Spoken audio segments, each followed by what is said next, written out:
Whether it be a gamepad or a joystick, the controller is the tool that is used to interact with the world that inhabits the devices we play on. For as long as there were games, there would always exist some means of input to play those games with. Which is a big no duh right there. Really, it would not be much of a game if it was just someone standing there and watching the whole time. Now would it? That would be movies!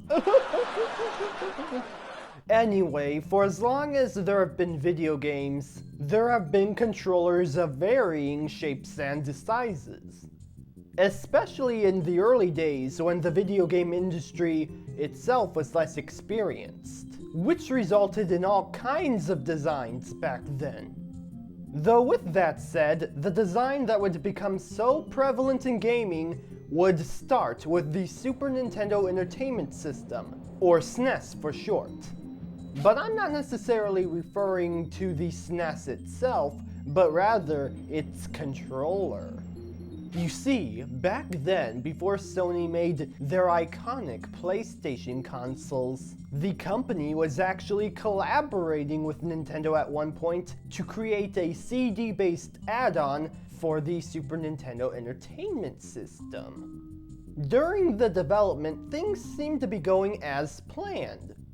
That was the case until suddenly Nintendo at the last minute decided to cancel their partnership with Sony and decided to pair up with Philips instead, which resulted in the very rare instance of Nintendo IPs appearing on non-Nintendo systems, especially home console ones. As during that time, to my knowledge, there were only a few games based on Nintendo properties that appeared on the PC, namely ones that featured Mario. But outside of that, this was a very rare instance of Nintendo IPs appearing on a non-Nintendo console. But getting back to Sony, after the announcement from Nintendo, they then tried to pair up with Sega, which at the time was the other big gaming company that were making their own dedicated gaming hardware. They ended up declining the offer due to Sony's inexperience with making software.